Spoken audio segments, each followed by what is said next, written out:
Muslims and Christians and Hindus. We lived side by side, cheek by jowl, partying together, friends with each other, happy, varied, colourful.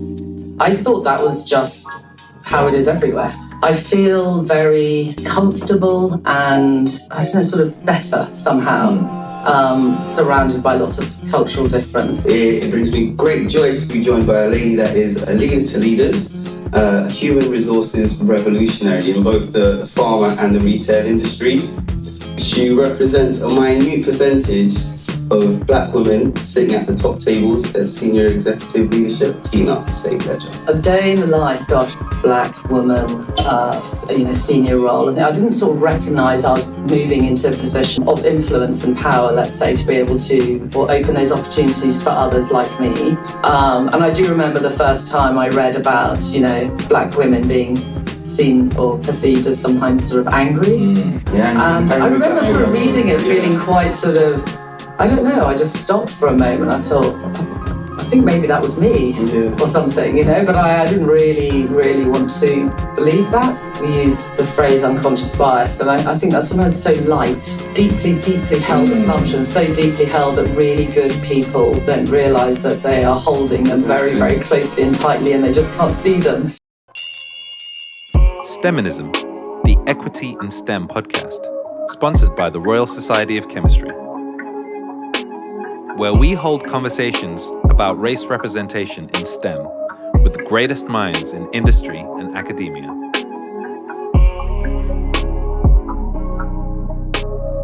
Hello, and welcome to STEMinism, the Equity and STEM podcast, sponsored by the Royal Society of Chemistry.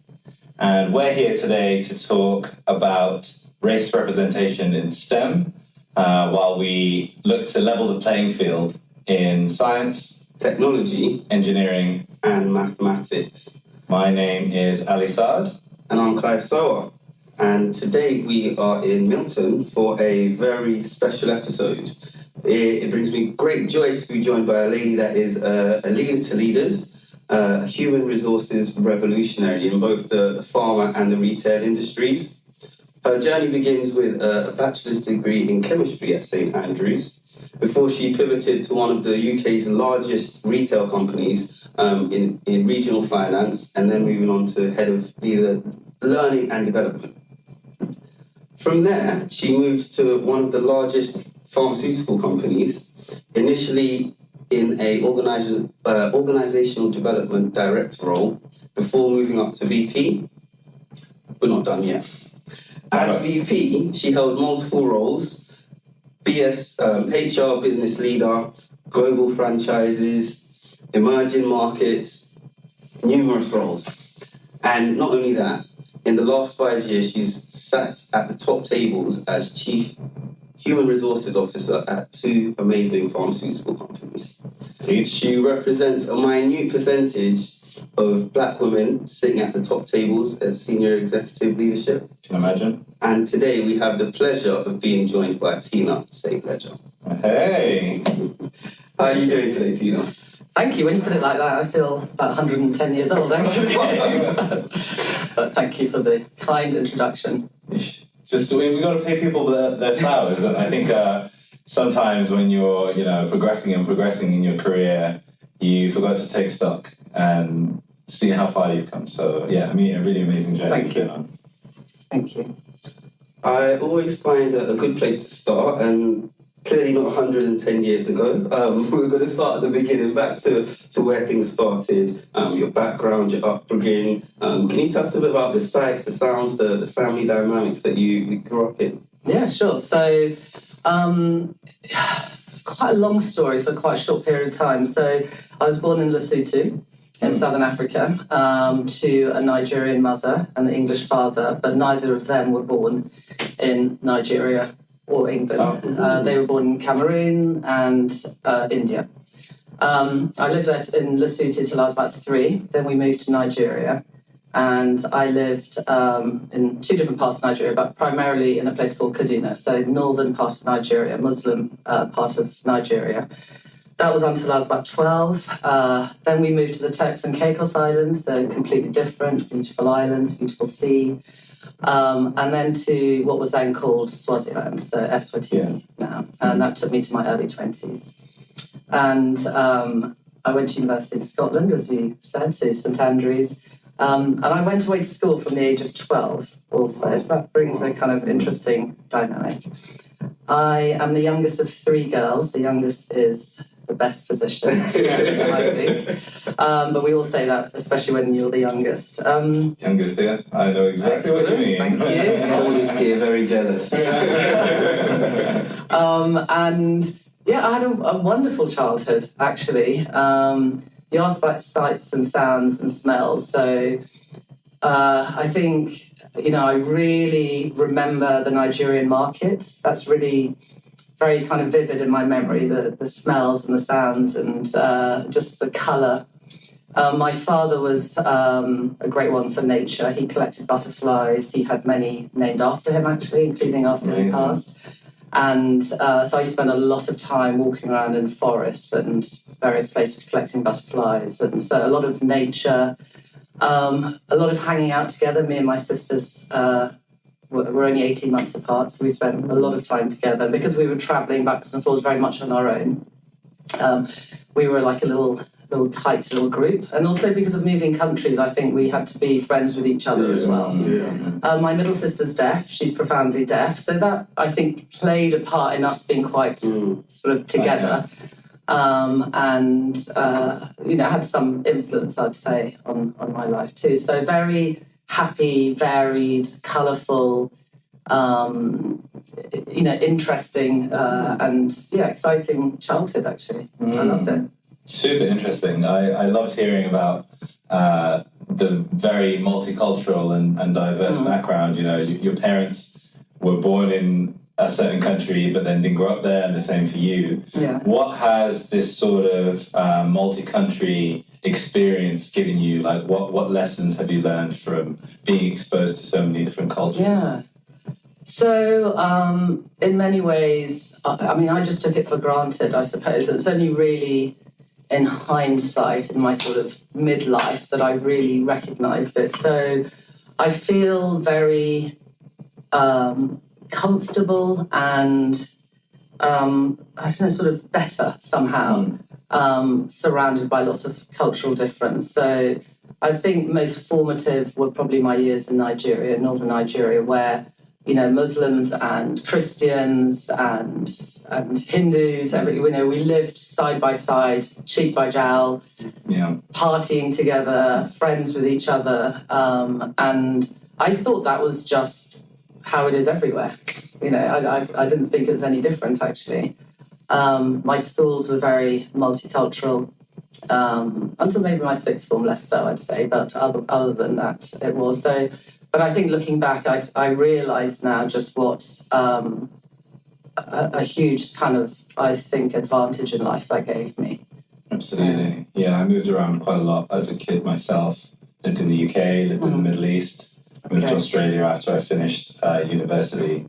And that exposure to so many different kinds of people, I think it does give you some kind of advantage in terms of being able to understand people and navigate in spaces where maybe you look different to everyone else. So it's kind of a superpower in a way. Yeah, I think so. But I think lucky to have experienced that so early. And I think, when I reflect on it, it's you're quite comfortable navigating in a world where, you recognise people's uniqueness, if you like, difference or something to yourself, but with interest and curiosity rather than maybe with trepidation and not wanting to say the wrong thing or something. You're sort of that's what I mean by kind of comfortable, but also appreciative and inclusive. So I learned a great deal at that time. Yeah. That's really interesting. And I think you mentioned you spent loads of time in nature, and I think just hearing some of the places that you were brought up, I can imagine some of the clear water beaches and the lakes. Yeah. Is this where your passion for STEM and for science started, or can you tell us a bit about that? Yeah, so it's interesting. I think It might not be what you want to hear. Honestly, I think there's many different routes. Well, so I think, I followed a path in science really because it was in many ways expected of me, I'd say, in some way. Not explicitly, but just sort of assumed. Is that because of the way, the discipline your parents had taken in their lives? A variety of things. I think at school, if you seemed to show some aptitude, then you were pushed towards sciences, because that's kind of what you did. I have a Nigerian mother, so obviously she was potentially interested in me being a doctor. Scientist. We've spoken about that. So she herself was a matron of a teaching hospital, actually. So, both my parents worked. And so I think I was always interested in a career, and science seemed, a sort of route to take, and sort of the one that I was sort of channeled in, let's say. And actually, I liked science. I really, really, really liked it, so I applied to do science at university. I just kind of thought that science meant, maybe you either became a doctor or a pharmacist or you became a scientist. And I think one of the things I didn't understand, that there was such a variety of careers with that kind of science background that aids that and, is hugely important to that, as today, as in the role I'm in today. But when it really came home to me is I did an internship at Shell Research, so between my second and third year at university. And I was working with just brilliant scientists who were absolutely passionate about what they did. They loved every minute of it. And I started to think, I don't know whether I do in the same way. I like it, and it's interesting, but I just don't think I'm one of those people. But anyway, I carried on going, and I did a bit more science. I became very interested in psychology at university. I did that in my first year as well as economics. And I kind of ventured a conversation about maybe doing psychology, but I think I was quickly told something like that's not really a proper degree or something like that. so I said, silly me. And I continued, and and I started off, first of all, a relatively short-lived first work experience as a scientist, working for a pharmaceutical company in Paris. That's where I started, Sounds like you've gone full circle with a number of stops on the way, though. Yeah. So now you've reached, the heights and the realms of working in human resources. I wonder if you can comment on, maybe what the transition was like coming out of university and entering the world of employment.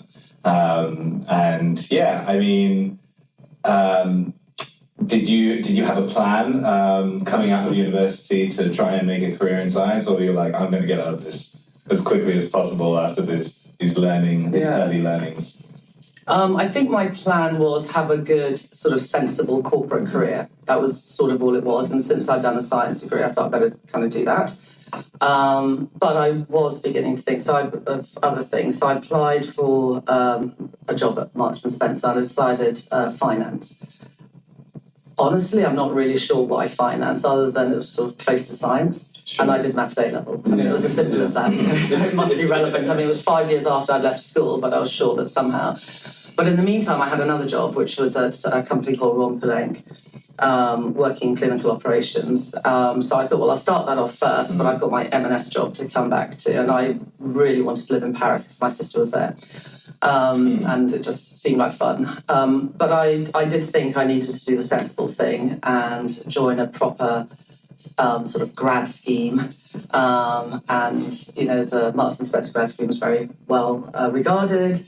And so I came back to the UK and started that. So, and actually I loved it. I have to say I loved working in finance, and I loved working at M&S. They really invested in people. It's a great cultural environment to work in. And so I had a finance career for 8.5 years or so. So sort of a plan, but more, get on a sensible career track. But I assumed, I think my background kind of taught independence in many ways, and also I just kind of assumed I would always work. I assumed I'd go to university. I assumed, I join a grad scheme, that will happen. Both my parents worked. Me and my sisters all work. You know, we all got corporate jobs, and so there was something which was this is already going to be the path, which actually, again, in hindsight, has been quite helpful. Yeah. I didn't, so it wasn't really planning at that stage so much. That came later. It feels like almost like a sense of self-belief there, like whether it was conscious or unconscious, whether it was something that was nurtured in your family. It's quite a powerful mindset, I would say, to think, you know, this is the way that things are going to go. We're going to get a good grad job. We're going to get. Can you maybe testify as to the kind of themes of self-belief, or were these sort of things that were instilled in your family? Yes, I think, I was sort of told that I should be, if you like, but again, only on reflection, I realised some of the,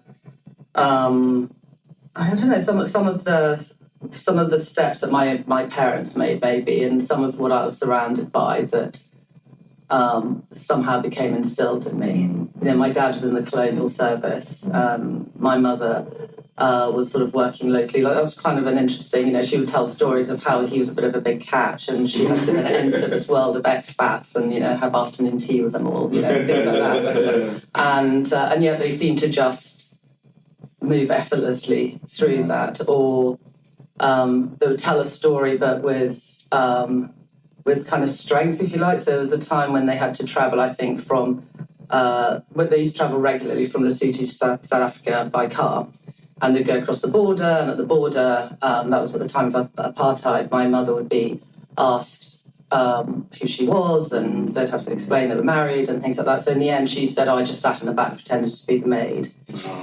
And you know, but it was not said with, I mean, it was a bizarre, it was just kind of like a family story. It was like it was easier to do it that way than go through all Yes, but it didn't really feel like they were compromising, but they were being practical. But there was always a balance of taking a stand and moving forward.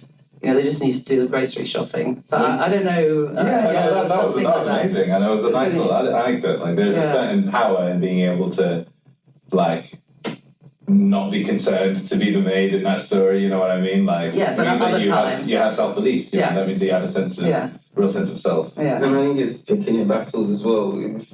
If you're going through that situation every time, and as you said, you're just going down the road to Tesco's to get some groceries, you may not want to go through that bottle every single time. And I think it shows the progress that has happened in more recent days. I think we've still got a long way to go, and we'll touch on some DEIB themes a bit later on.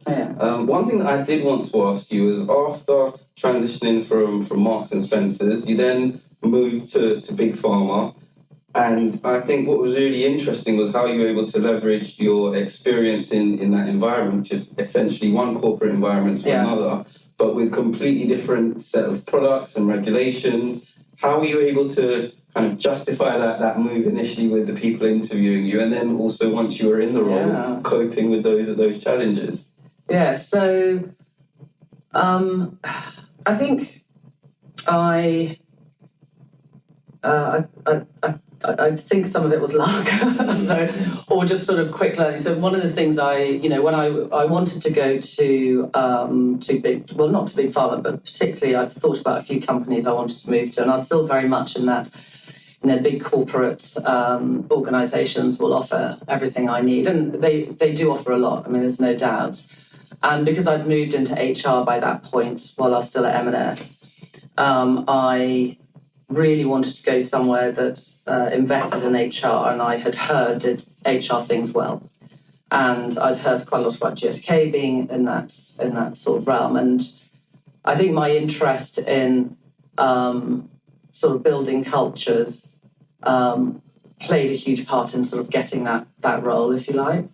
And it was mainly, I remember during the interview process and things like that, we talked a lot about building the right sort of culture for organisations. And it was kind of more that. My science background just always helps in those situations. You know, the fact that even I felt when I got there that this is what I should always have done, bringing together the science, the finance part with kind of people. It just all fell into place. I don't know if I wish I'd discovered that earlier, because if I had, I might not have gone through the experiences that I'd had. So I think it was both the science and the finance background almost that got me the job, and then the stuff about building great cultures, but nothing really else about HR. Yeah, I think that's really powerful to hear. I think we hear a lot of students, we speak to a lot of students who, and I think even we were built up with that stereotype of once you study chemistry, you're going to be stuck in the lab the rest of your life, and this is what you're confined to. And when you speak to industry experts, there's so many roles available outside of the lab, as far as high up as the boardroom. So it's really, really great to hear that as well. Go on. Well, I was going to say so much that, I often have a lot of friends and colleagues asking if their kids can come do work experience, particularly, both work experience while they're at school, but also interested in how you do internships. And a lot of them are, the internship ones are doing science, but they suddenly don't know what they want to do, and they think they can only be a bench scientist. And the work experience just generally know nothing about all the different jobs that exist. It's sort of, doctor, engineer, lawyer, train driver, that's sort of the basics. And I really try to make those opportunities available, at least for things like internships. Obviously there's processes, but understand that, because it is invaluable knowing that stuff. The fact that with a science degree, you can go into, almost anything in a pharma company, literally almost anything, to go into a commercial role, a sales role, a medical scientific liaison role, a bench scientist, clinical operations, clinical trials, HR, finance. It's just, it's fantastic. So I think that's a huge thing that young people need to sort of learn a lot more about, if we can bring those opportunities to them. I think, conversations like this are really going to help to highlight that. Science really opens doors, and it doesn't open a narrow amount of doors.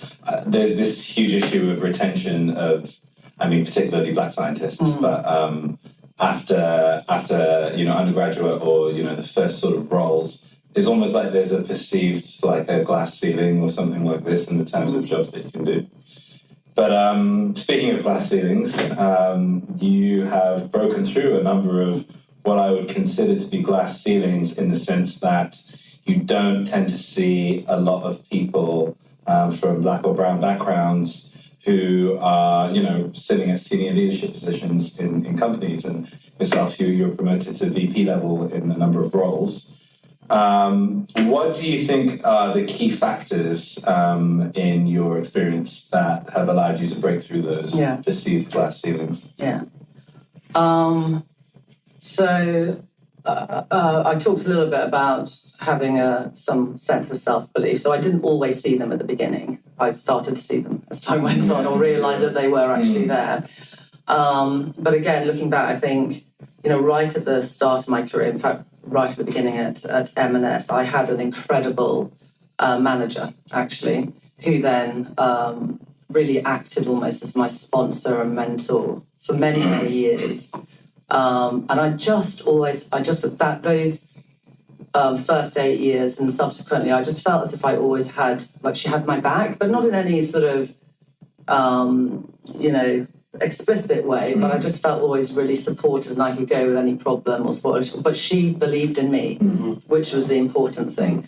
And I think as time went on, maybe that changed a little bit. And I think some of the more senior roles I got within, for example, GSK were, telling someone about something that I was really interested in, or I kind of wanted that job, and testing them out about, was I suitable? What would I need to know to get it? Seeing if I had the support for that role, and then applying, knowing. And I did that actually quite initially, quite naturally. And then as time went on, I realised that was kind of important. But I always, people often ask me for careers advice, and my one single sort of, slightly simple piece is tell someone about what you want to do. Too often we keep we keep that little secret, that little dream sort of hidden. You hope that you're going to be spotted. You hope someone will realise your brilliance, and they'll pick you out of a crowd and give you the wonderful job, or, the next promotion or something like that. And it just doesn't really happen like that. And particularly if you want to change direction, so me going from finance to HR, or from HR, from organisation development into this more broader HR role now, that was because I asked someone about it, or I told them what I wanted to do, and without that, they would never have known. So I think that was a key part as well in sort of those glass ceilings. And being a bit bold sometimes, not angry, but bold. I suppose. It's a bit of a trap, I would say, not even just a fine line, because definitely. you can be expressing yourself in a completely normal way, which people can perceive to be angry with. Absolutely, that's a whole area. Yeah. What I heard though is that there is a lot of importance of having yourself like being reinforced by someone who you respect, maybe in an early part of your career, to give yourself that courage and to enable that growth. And then shout out all managers, by the way, who are supporting their reports. Thank you. And then also something about like leaning into people skills and leaning into communication skills. And obviously you've got to be performing. That's always a given. But leaning into those skills of knowing how and who to communicate with tend to be the things that get you ahead, actually. Yeah, absolutely. And I think, there are always some people who are more in the know about opportunities, and they've got the network and they've got the connections. And I think being connected to them or noticing who they are, and that, if you feel like you have something in common, but asking them to be your mentor or your sponsor or something like that. And it's not about them getting you a job, but they can put you in touch, or they have visibility around things. And particularly in big companies, that always exists, and it's important. Yeah, that's I can definitely relate to that as well. And I think it's been really refreshing to see you operate at that level, being in the boardrooms, being at these top tier meetings and settings. Can you just give us, our listeners, a bit of a taste of what the day in the life of a CHRO entails, and what you enjoy most about it? A day in the life, gosh, it's really very varied. So I just came from an audit meeting, payroll. I was facilitating, an offsite with my leadership team, and we talked strategy. I also have to, a member of a couple of different governance committees, let's say. So if we're going to release something to the press, then I'm part of the approval committee for that. So we call that disclosure committee. I look at compensation a lot. So a particularly stressful day might be the day that we're reviewing compensation for our executives. So I can imagine. So my colleagues, they're not there, but I am. And I have to pull together the data for that. And, there's other things as well, which are less, in some ways less positive, but, if I feel I can look at myself in the mirror the next day, then I'm okay about that. But, you get involved in terminations, you get involved in, sort of misconduct at work situations. But, my role is to support the individuals who are involved in that situation. And when I find myself in a difficult spot, I often think, what kind of company do you want to be the head of HR for? What's the kind of behaviour that you want to tolerate or not? Or what do you want people to be proud of being a part of, and decisions that you make? So that always helps me come back to the right decision.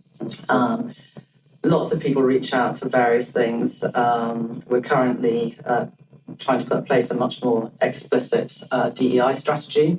And since I kind of announced that, we have an amazing diverse workforce here. But we could do so much more with what we have, because it's incredible. So many people have reached out to me saying they'd like to be part of forming an ERG, or they'd like to be part of a particular strategy, or this week is Deaf Awareness Week. So someone got in touch with me to say they'd like to do something around awareness. So, those are really nice parts of the day as well. Yeah. So a lot of it really varies. Yeah, I think that's the sounds like one of the best things about it. No 2 days are the same.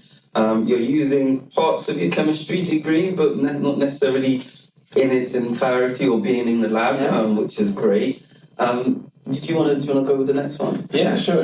I wanted to maybe switch tracks slightly and talk a little bit more about diversity because you brought it up. And specifically, I'd like to discuss gender equality at the executive level. We've talked about the lack of brown faces and black faces, but there's also considerably a lack of women in those roles. So, you're seeing a lot more female CEOs.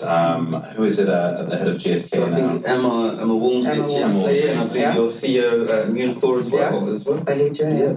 What do you think are like the catalysts for improvement in terms of seeing more women in leadership positions recently? Do you think there's been a certain trend that you can point to?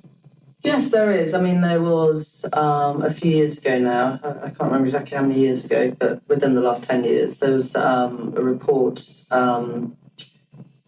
the Hamilton-Alexander report or something like that. Anyway, there was a report commissioned, and I think that set out guidelines as well for companies around gender representation on the board and leadership teams. So I think that was quite an important part, and there was a lot of noise around that, and I think people felt very positively about it. Although in general people are not positive about quotas, because they worried. But this wasn't a quota. This was about expectations. And I think since then, again, looking kind of outside into organisations, certainly investors often have policies around voting policies, whether they'll vote for support of or not. At least board representation of, say, a third female. So many more. So, if an investor is going to invest in a company and they're saying, well, so that's, I think, some of the push. Yeah.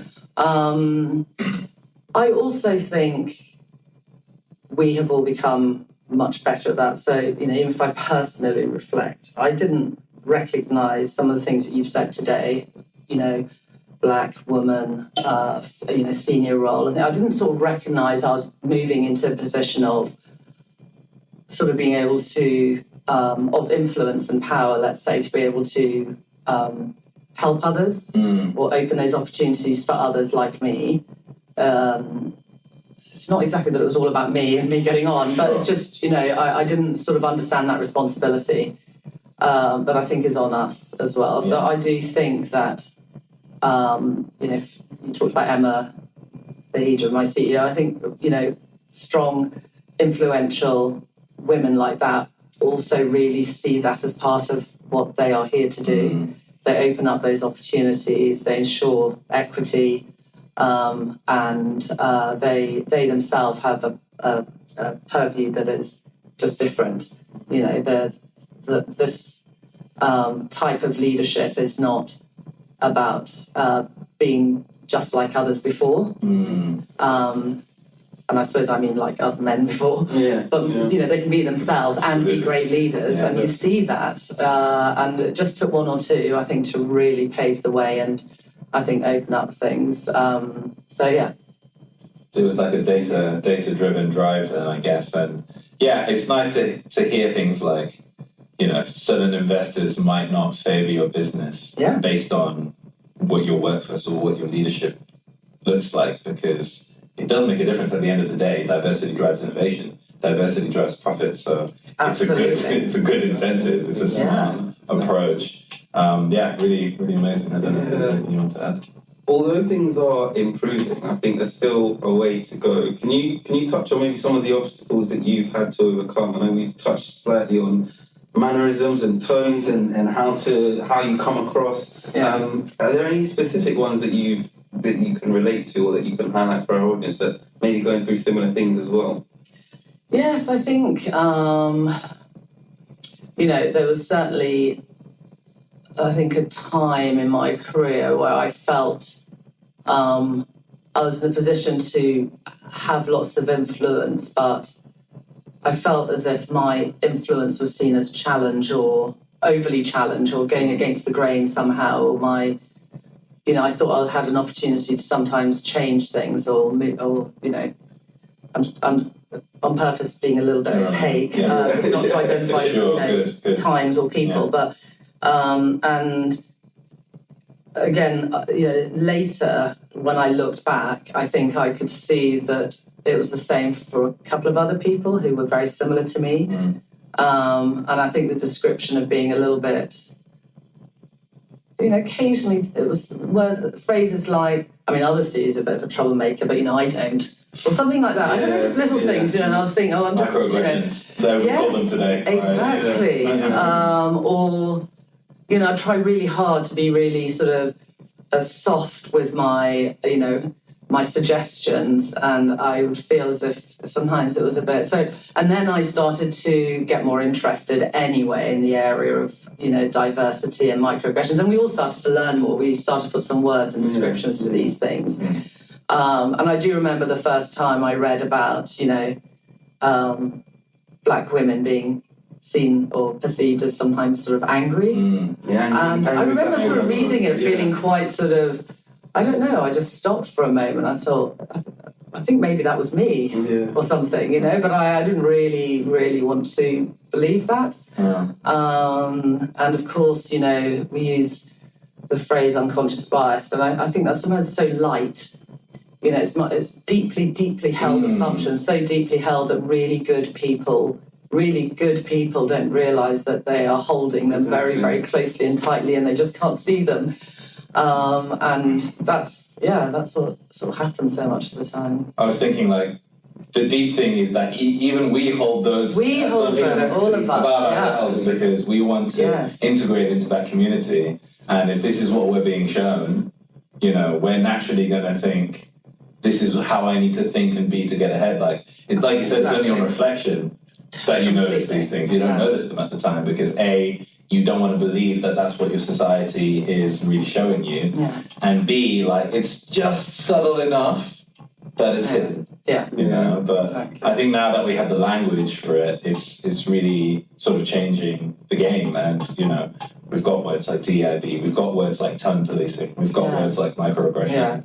Kudos to all of the amazing authors who are really making waves. But DEIB obviously has been on the upward trend, whether it's a company's tick box exercise or whether it's genuine desire to improve inclusivity in their sector. What does it mean to you, behind all of the definitions, and how does it become part of the company's decision-making process? So there's so much, and it's difficult to kind of know where all to express all the different parts to this. But I think at the end of anything that you might do at work or put in place, I think it's about I'll start with saying a feeling, let's say. So I think the B, when you say DEIB, of belonging. So when you're at work, I presume we're talking in the workplace, let's start there anyway, that you really feel you're part of that, you belong, you are seen for what you are, which I use the word sometimes unique, some people don't like that, but for being individual. Complex as well. And complex, but you also feel like you belong to this place, even if there's not very many who look like you or who think like you or anything. So and a safe place, I think, a secure place, a place of support, as well as, and then the other side, I think another angle is also, you feel you can get on around here.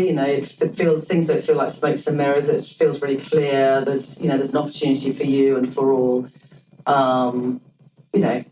You don't have to be better than someone else to get the same opportunities as them, or to look like them, or sound like them. And so I think that's another important outcome. I think decision-making and processes, if that's what your question was, I can't quite remember.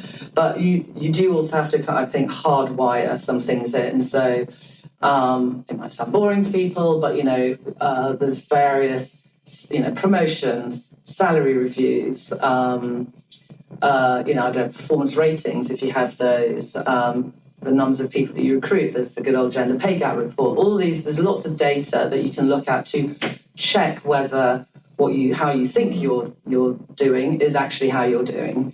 Or if you're trying to change things a little bit, there is some data output in that as well. And yeah, so I mean, those would be a few things, I think. You need the leadership team as well, really important. I mean, just recently, at an offsite, we had this whole great debate around, sort of discussion, I think, around DEIB and what parts do we put into our objectives for this year. And what was fantastic is, looking around, there were 20 of us there. We are white, black, brown, male, female, introverts, extroverts, scientists, IT folk, so many different ways of thinking. And I even just that alone is, fantastic to have a team like that, because you already have a different way of thinking about things that are brought together with different experiences. So that leadership team is really fundamental. Yeah, really, really great point there. And I think it always starts from the top. If it's easier to trickle down from the top, and I often think of water. If you've got rain coming down, it's easier than getting rain up a waterfall, as it were. So if you've got that message trickling down, it's really great. And I think in the last couple of years, we've seen an increase or a rise in the number of employee resource groups. So I think up to 90% of Fortune 500 companies have employee resource groups. I think the first one was as far back as Xerox in the 1970s. Can you talk about the importance, not only for businesses, but also for individuals, of employee resource groups and how they improve things like through employee retention and some of those DEIB aspects that you've touched on as well? Yeah, so, I love employee resource groups, and I think mainly they're done well, let's say, in companies. Everyone talks about them generally very favourably. So I think the importance to the business, first of all, is... maybe I'll start in a different place, actually. I think the really important thing is how they're set up in the first place. So that's critical before you even, they can be effective and may have an impact for both business and individuals. So to the trickle down from the top stuff. So I think that the leadership have to empower power folk to be able to set those up, whether that's through, saying, we will support ERGs being set up, providing support in the form of resources and time, and sometimes it's just a room to have a meeting in, or it's you can have the space in the hall on a Tuesday so that you can, have a stand, or very simple things it can be, but that all needs to be in place as well. It can't just be, sure, go and set it off and good luck. So I think, that definitely. And then what it gives the organisation, I think, is same things as some of those other things. People feel like they can educate others, share their experiences, feel that this is a company where they feel safe and sort of trusted and able to speak about themselves, share with others. And, people learn from each other through the allyship that happens through that. ERG is so often involved in educating, bringing awareness, sharing experiences.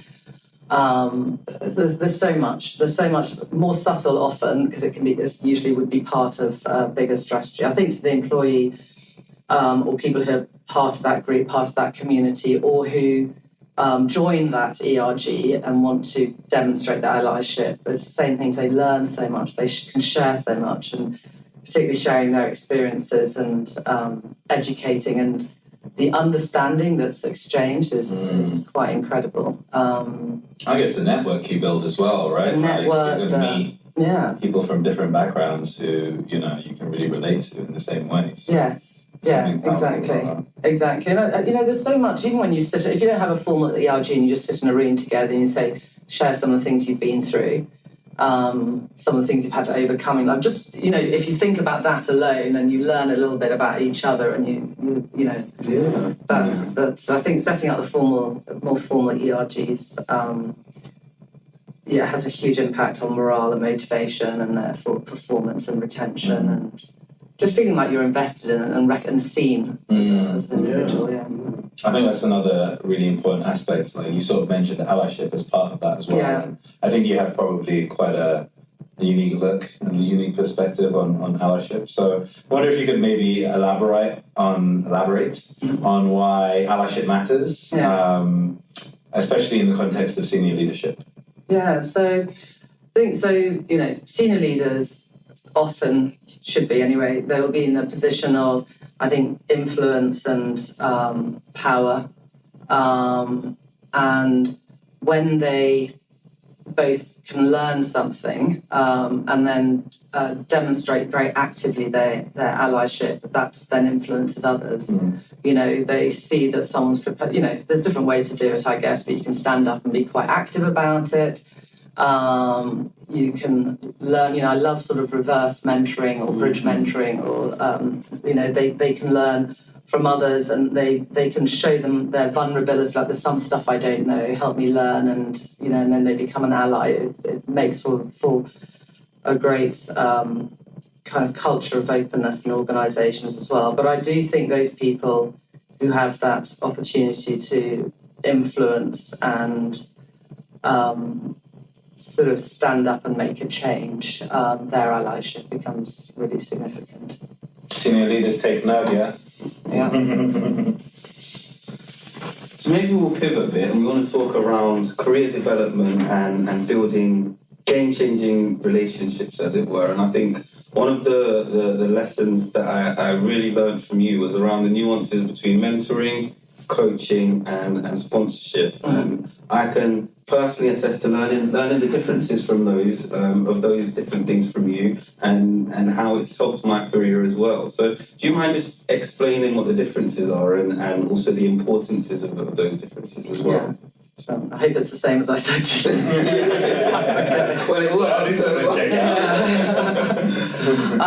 So I think, so mentoring, it's when someone uses really their experiences and they advise based on their experiences. So sort of, I've been here before, let me tell you what I went through, and tell me, sharing sometimes concerns or asking for advice, but it's really coming from very much, this is what I experienced and I learned through this in a way. So maybe you don't have to go through that learning experience yourself, but you get the benefit of mine. So that would be mentoring.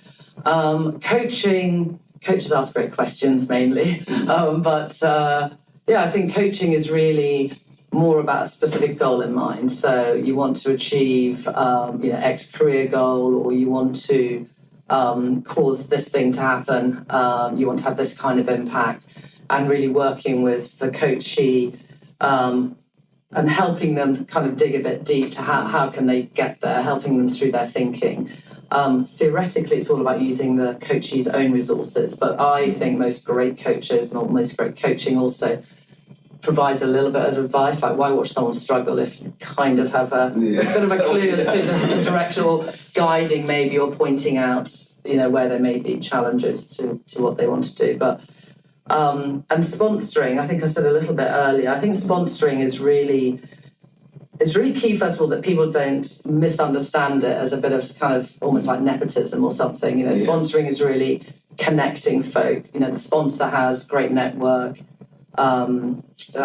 gets the visibility to opportunities to people, and can bring that the person that they're sponsoring and the opportunity together. You still have to be able to be credible and perform well and things like that, but actually they're in the know, and they can help navigate you to a place or to opportunities that exist. And I think that sponsoring is really critical, actually, to people early in their career, and perhaps folk who just haven't had some of the earlier experiences of just navigating corporate environments. Working with adults a lot. I mean, if you've been a student, you've been around students, and you haven't grown up with a lot of adults interaction around you, and it just might be the way it's worked out, then suddenly you're thrust into the world full of professionals, and I know people don't really wear ties now, but you know what I mean, suits and ties kind of world, and you just don't feel like you're like any of them. I think having that sponsor and or mentor to just help kind of guide you and build that network yourself is really important. Yeah, I think that's a really good point, and I think a lot of people are seeking mentorship when they probably either need coaching or very specifically sponsorship in certain regards. And I think one of the most impactful thing about sponsorships is being able to have someone advocate for you in rooms that you're not going to be in, and having those conversations and representing you. And I found that to be really powerful. I think there were even times when I was coming to you and having a bit of a whinge and a moan about how difficult and challenging things were, and you'd say, actually, I speak to this person, they're an expert at it, they're really good at it, is there anything you can learn? And fortunately, opportunities were able to unfold from that. So I think that nuance is really key. And also, if people can be sponsors, I think it's a lot easier to be a sponsor than to ask someone to be your sponsor. Yeah. It's very easy to talk about people when they're not in a room, when you're already there, as opposed to going out. So I think if there's any people that can go out and be sponsors for people that may not necessarily look like them, so it's a great way to go about doing it as well. It really is, and I think, one of the things maybe I didn't say was visibility, and you sort of referenced it. So sponsors making people more visible. So they might say, I can get you to come do a presentation at a meeting to talk about whatever, or why don't we do something we did something on Black History Month. That's right, yeah. That's how I think one of the early times we connected. And, that was a great sort of opportunity. And, those things might not happen if you're trying to do it on your own and you're relatively new or junior in an organisation. You sort of need someone to bring that, together, or setting up sometimes an ERG. You need to go and kind of talk to someone and say, I'd like to set this up, will you help me out, kind of thing. So I think that's also an important role of a sponsor, just getting that visibility of the individual or what they want to do. Mm-hmm. Interesting. So we engage in a lot of mentoring relationships ourselves, and some of those are with placement students who are looking to land their first role in industry. So I'd like to talk briefly just about getting into employment from being a student. So being in HR, I can imagine you've seen quite a few applications for roles in your time. Can you maybe attest to what you think the most important part of the process is? So is it, for example, having an excellent CV and cover letter? Is it how you present in the interview? Is it, I won't put too many words in your mouth. How can we essentially turn, how can we turn people's rejection letters into success stories? So bear in mind that, let's assume you're going through a rather traditional process, because there's all sorts of other, using AI tools to look at, to both write your CV actually and prepare for an interview, but also to actually select. So let's assume that you've got someone like me looking at loads of your CV. So bear in mind, I will be looking at a lot of them. That's really important. In other words, don't make it too long. I'll be really honest. 2 pages? To be fair, it depends. Yeah, if it's a student, 2 pages. If it's someone who's got 25 years experience, then it could be 3. That's fine. I'm not too, as long as the content is sort of succinct enough. I don't really read cover letters, I have to say.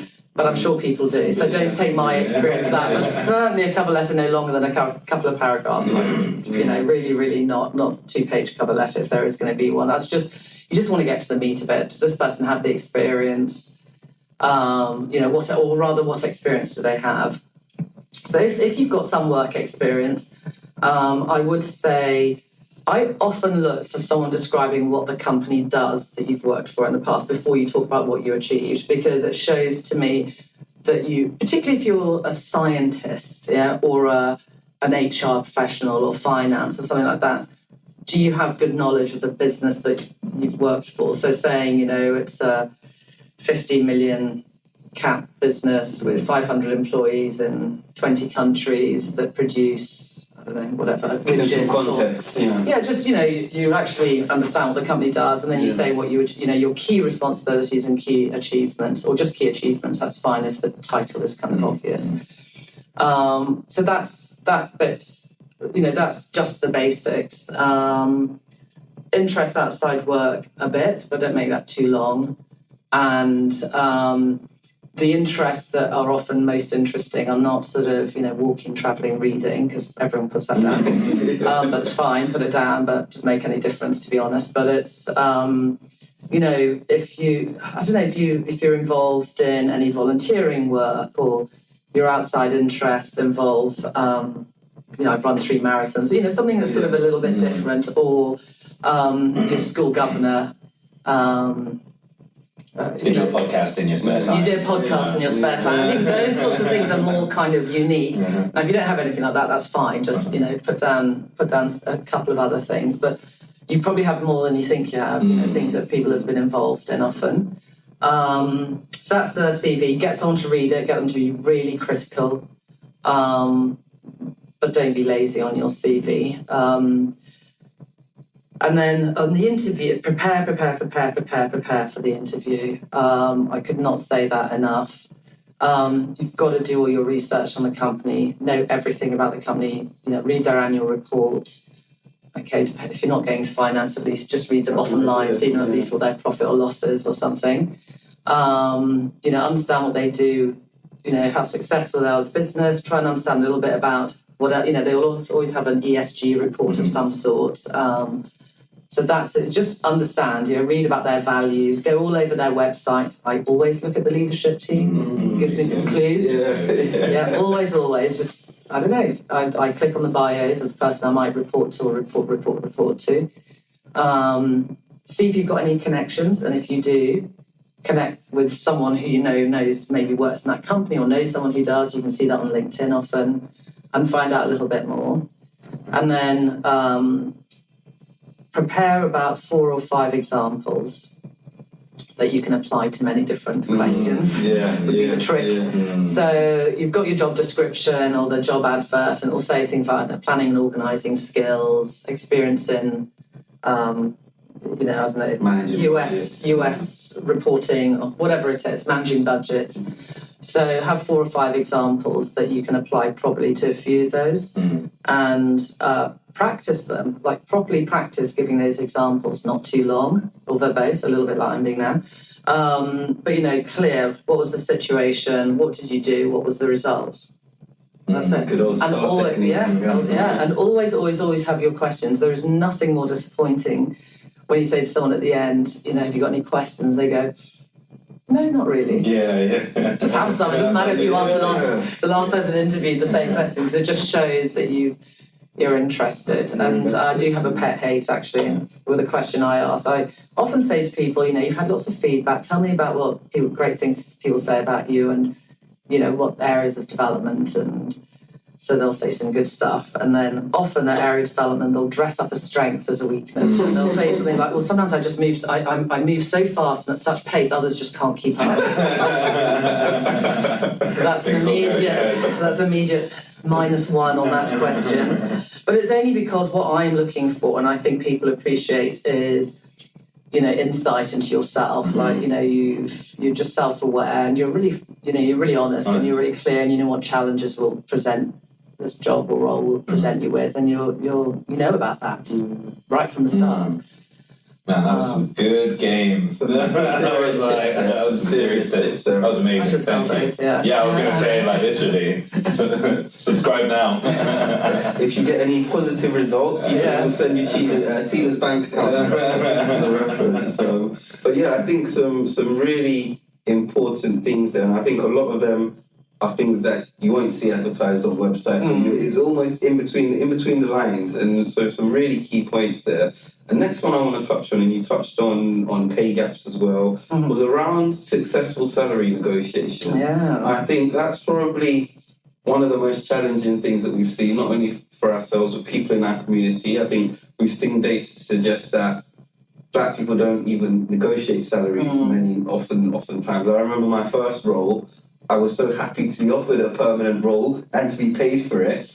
I didn't bother saying, can I get an extra 10%, or can I justify an extra 10% with some good value? Can you give us some tips into maybe how to successfully negotiate and what areas to focus on? I think sometimes we focus on the base salary, and once that doesn't shift, there's loads of other ways to kind of optimize. Yeah. So, I mean, the best time to negotiate for your salary is when you get a new job. There's no doubt. I mean, some companies have already adopted, Best and first, is it? well, they've kind of adopted they've already started adopting sort of pay transparency practices in the UK, even though they're not sort of legislation. So, and because of their DEI strategy or philosophy, they won't ask people for their current salaries and just like add 5% because of an assumption that maybe they've already been below where they should be. So let's just start with what's the value of this role, and let's offer and your experience and capability. So some companies already do that, by the way, and when they do, you might see that on their websites. When again, doing your research on website, on what's on their careers site and things like that is really important because they may tell you that already. So that's always the best time. I think if you are going to state your desired salary, and I think that's how you say it, then just make sure you've done your research and, your research, it's actually hard to do research if you don't have the data properly, and what people tell you is not always true, and there are some sites that exist that apparently give you pay data, but Just how accurate. I didn't say that. I don't want to get anything. It's good. I said it. I have been deceived. But just if you are going to do that, then make sure you're aware of the data, because otherwise, if you ask for something which is just ridiculous, then that's it's just that you're not even going to get the job. So, but you can sometimes ask for what the range of the role is. If you're going through a recruiter, they'll often have that and will tell you that. So that's helpful as well. So but that's your best time. And the reason I say that is because companies' internal pay negotiations or just pay increases, salary increases, are usually determined. There's a predetermined budget in place, which then has to be shared amongst lots of people. So even if you maybe think you should get 10%, if the budget's 3.5%, it means a bunch of people have to get 0. So it's just not going to be possible. And often those annual salary budgets are relatively moderate, let's say. So it's just a little bit more difficult. But if you are going internally, I would say, first of all, again, your homework, there will nearly always be a rewards policy or compensation policy or salary, something like that, something to do with that. So read that, because that will tell you things like, we only do salary adjustments twice a year. And if that is the case and it's only in March and October, then don't ask in July, because the answer is going to be no anyway, and then you'll just become the person who's always asking for salary increase. Obviously, I'm in HR, so. But if you know that, then wait until the lead-up time and ask to be considered. And the reason why it goes without saying, you've got to be good at your job. There's no point if you're on a performance improvement plan, for example, going and asking for more. It's just not going to happen. So make sure you're sort of credible and maybe try to demonstrate an increase in responsibility or performance or remit or something like that. And find out, and again, people so often don't know this, but some companies will share pay ranges on their own internal, on the intranet. They'll often show the pay range in the grade above. So you just know whether you're kind of in the right direction. And sometimes if you ask what the range is, they will tell you, but it really starts at being good at what you do. I think, generally focus on being good at what you do, increasing your kind of capability and your, growing personally. And that's often how the pay will come. But otherwise, do your homework, read that rewards or compensation policy or philosophy.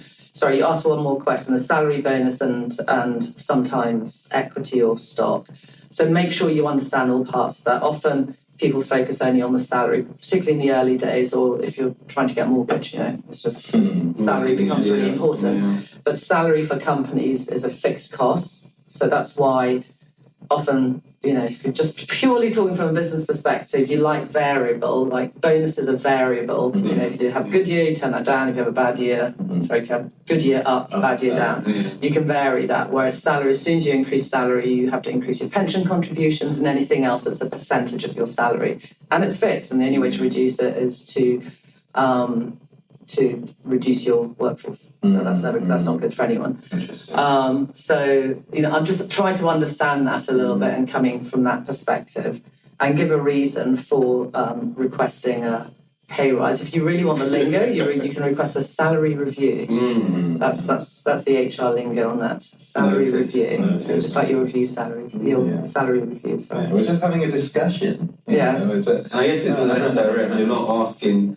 I guess we're not asking for a promotion. It's almost, I deserve this. Whereas with the review, it's more the process that you're asking to be reviewed. So that's you're asking really for the process, and at least someone is sitting down and looking at the job that you do, and either similar or the same jobs that other people do, and suddenly sees that yours is significantly below, maybe, and that might not be so obvious. I know it sounds like it should be, but.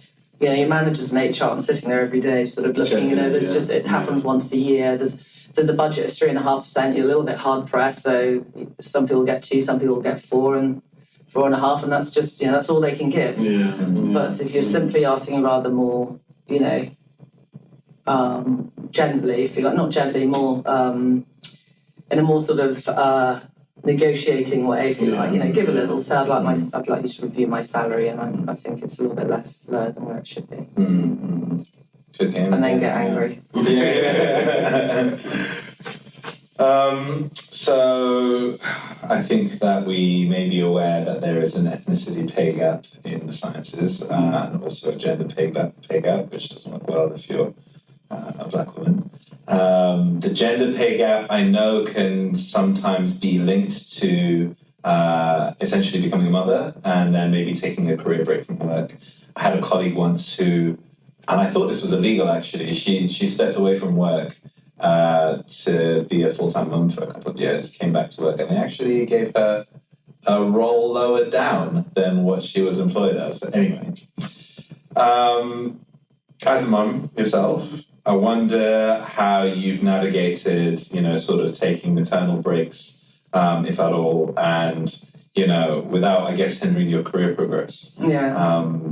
We did think about even asking this question from an equitable approach, but I think we can definitely relate with young children, seeing how difficult it is for women to take that break from the career and then also get back into it whilst raising small children as well. So I think one thing is probably going to ask the men going forward as well, just to balance it out. But just to, maybe if there are any ladies or men trying to support their partners going through it, do you have any advice for navigating maternal breaks or paternal breaks? So it's, it's a question I get asked often, and I think yes, definitely ask the men that same question, because actually more men want to be really involved. They take parental leave, they want to, and a lot more companies have that opportunity to do that. So I do think that's sort of the view on who's responsible for that, or who's going to be at home most of the children. Like, men want a part of it, or just parents, let's say. They may both be men or both women. So I think. First of all, this really was luck. This really, really, really wasn't by design. But I did join companies in the years that I had my children who had really positive, way of thinking about women returning to work. At least in the parts of the companies that I worked in, I felt very supported. Now, there was also the fact that when I took my first maternity leave, I think it was 3 months that I got. So, I was hardly out and then I was back in again. Whereas I got to my last one, it was a bit longer. So there was a little bit of, both, gosh, you think about it, how did I even do that? But, people in the US do that. But at the same time, I was barely out here. So I was I was back in a blink of an eye. So, but I think, I do think, and I do often get this actually, people will often ask to look at our maternity or parental or family-friendly policies. So I would say that people should look anyway, particularly if they're joining a new company or they're thinking of starting a family. They should just look, be prepared. But sometimes you're not, sometimes it doesn't happen that way. I would also say, as a person who's worked always, I really threw myself into my maternity leaves. Let me call them not breaks, because they kind of breaks in a different way. They're not exactly like a break. Your words on the beach. My wife likes to remind me that she's doing a full-time job, and I agree. But I loved having coffee, with my friends at 10 a.m. I loved being in the playground. I loved picking the older kids up from school. I loved being a part of that. So I would also say, throw yourself into, just appreciating all of that special time with your family and friends and kids and things like that, because it's, they remember it as well, I think. And I kind of kept in touch with work a bit. So some people hate that, some like it, but usually some of the folk at work would want to see the baby anyway. So it was kind of, sort of did it in a different way, maybe. I often left to go on my maternity break, making a plan already for when I came back. So I left on one to come back into a new job. Again, the company were up for that. That was one of my sort of changes from when I went from OD to an HR business partner role.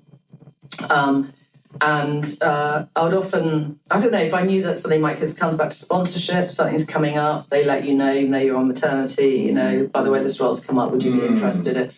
And so I'd say keep in touch a little bit with what's going on at work. I know it's difficult. I have learned, or I've been able to and learned even more about how to jump in and out of work quite quickly. And I think it's a sort of resilience thing in a way. How can you have a really hectic meeting and go back to the dining room table and have a great time with your family? Other people find it really hard to leave that behind. They need a sort of 2-week break or 7-week break or something like that. I would say think about how you can develop that capability, because for breaks like being on maternity, that's sort of quite important. How can you link in and link back out and still enjoy both? And it all comes back to sort of loving your job and choosing one with great purpose and great support and great people around you. So if you find that, then the difficult times are not too bad.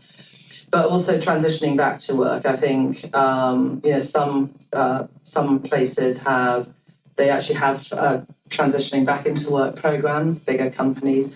If not, here, for example, we're a relatively small company. Some people returning from work form their own sort of informal returning to work. Yeah. And that's been great. I also, when I returned to work after my first 2 children, I don't think I did it with my third, and I can't remember. But I kind of did a phased return, and that was also quite a good thing to do. And you know what? People really quickly forget that you were off. It seems like a long time you're out of the workplace, but even when you take a whole year out, it really goes quickly.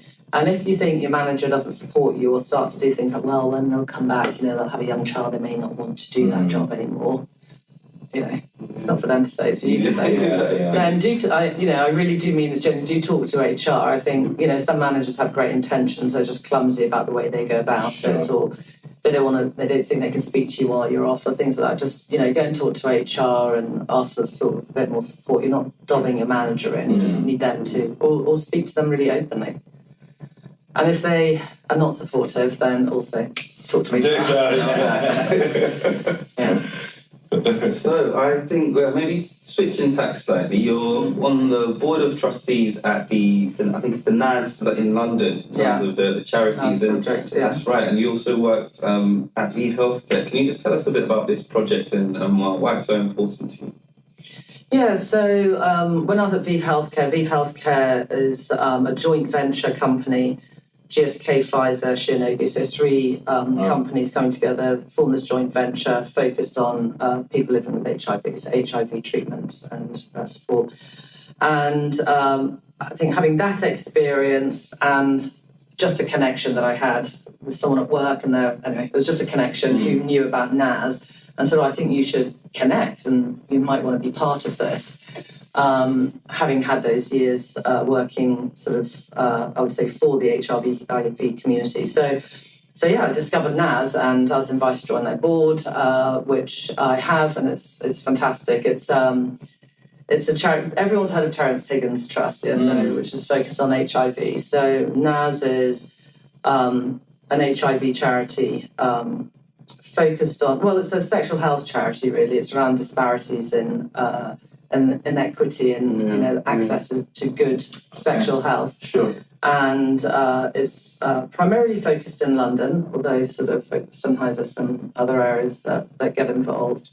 And it's really about the inequality that exists in different groups in London, and specifically, I'd say, minority groups overall. So whether Black, Asian, South American, often connected to people who seek a refuge in this country as well, or have recently moved to this country for various reasons. And so the help goes beyond sort of, let's get you tested or let's make sure you get treatment, but also counselling support, putting people in touch with the right sort of, helping them to navigate all the different authorities, projects supporting different parts of the NHS, so providing certain services, producing reports and things like that. So, it's a difficult area to work. I mean, I think people think that HIV is like, sorted now. And yes, if you're in treatment and you're on regular treatment and support, and then yes, but if you haven't been for many years, or your treatment has lapsed, or your community doesn't know about your HIV status, and that is something that you're worried about them finding out about, then things become very, very difficult for you. So it's just providing the support to those people. Amazing. Really, really interesting to hear, and I think we do need these targeted approaches in a number of different areas. So that's, I'm sure that's a very rewarding thing that you're involved with. You've had some pretty amazing experiences. Sitting here and listening to you talk, it's quite inspiring. I wonder what you consider to be your biggest achievement. Good question. I think I'm trying not to look for the easy answer, but it kind of is the easy answer. I think I have a happy home life, as well. Or I think I've been very lucky. I have 3 happy children and 1 not unhappy husband. I think I'm sure he's happy. I must ask him actually.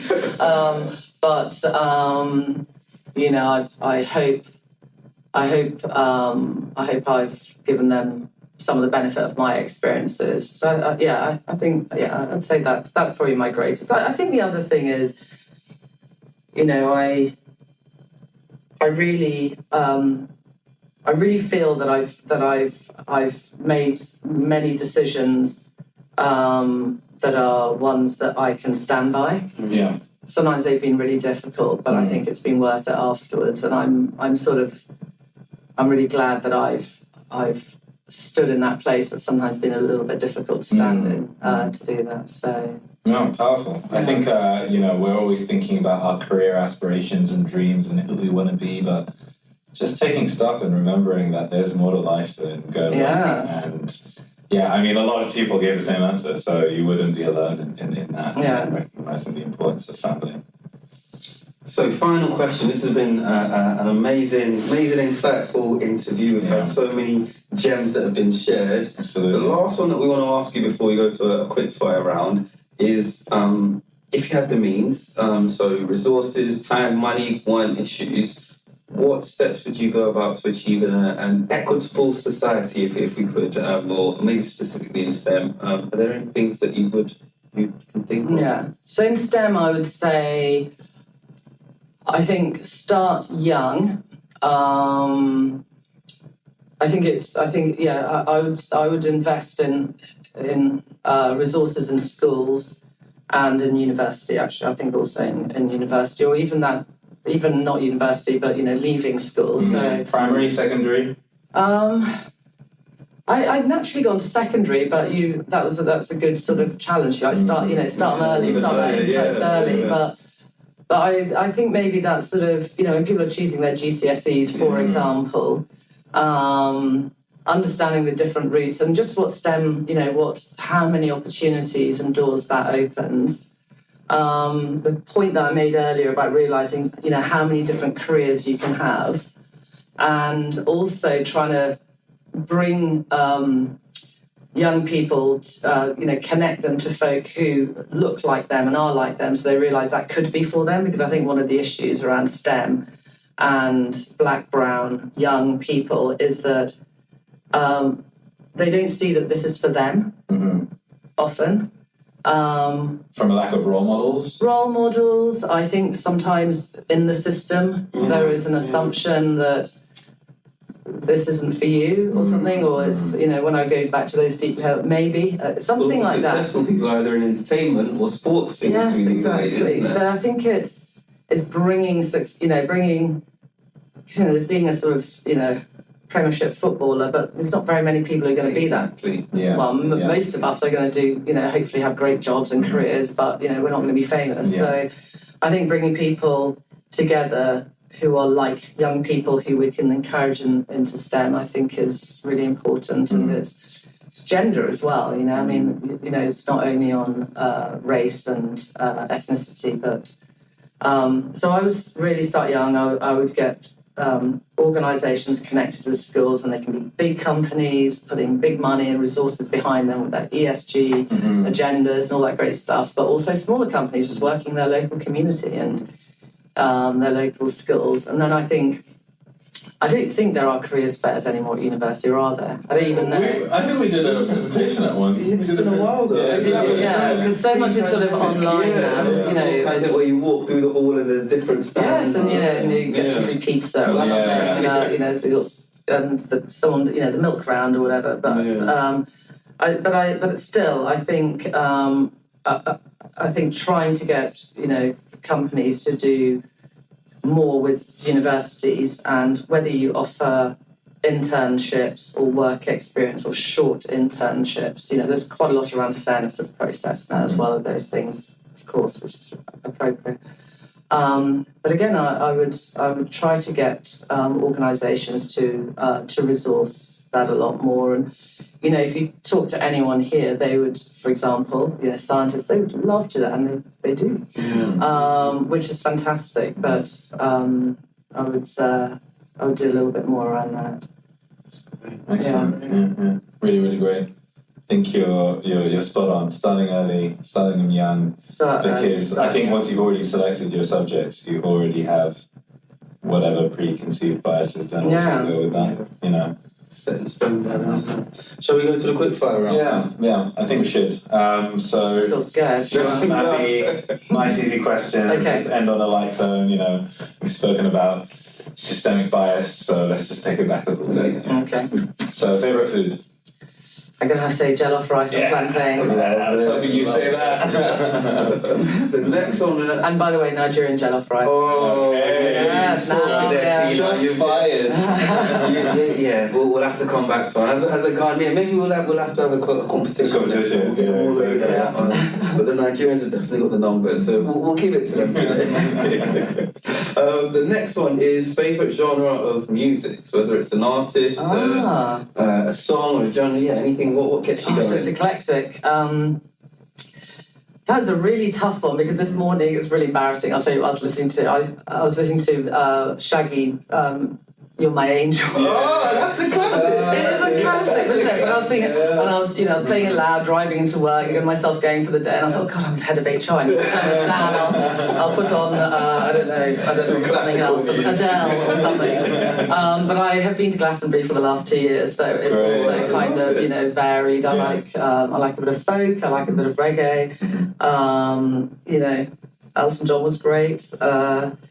What's on my playlist? I don't know. I could go on. I've got many things on my playlist from diverse playlist. Yeah. Shaggy Angel. I'm going to play that on the way down. This one, isn't it? Summer years, this time of year. Great vibes.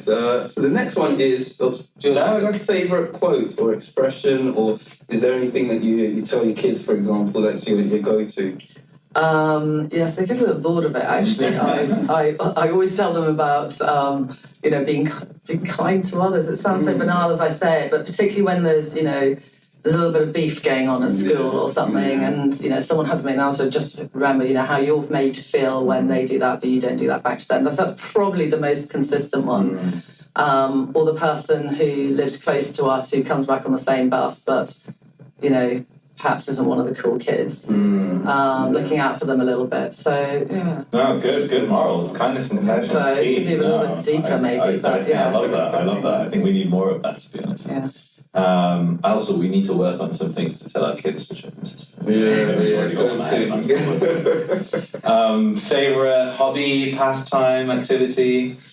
So I love to sit down and watch a sort of David Attenborough nature program or like mammals or something like that. Planet Earth. I do love that, and everyone's out of the house. It's just great, and it's just me. I like walking, actually. I like going to Devon and walking along the coast and things like that. So I was there this weekend. So enjoy. But yeah. Don't put it in your CV though. Unless it's proper walking. Full on long hikes. I walk the coastline, the southeast coastline. The next one is celebrity, icon or hero. I know you mentioned David Attenborough. Is there anyone else? I wish I'd had these questions beforehand. I think of really, really smart ones. Celebrity, icon, or hero. I mean, there are some considered standard ones, but still are just incredible. Nelson Mandela, and because everyone says that, many people say it, doesn't mean I shouldn't. But I'd say one of the greatest, just incredible, and my husband met him. Really? Wow. Yeah, on a plane.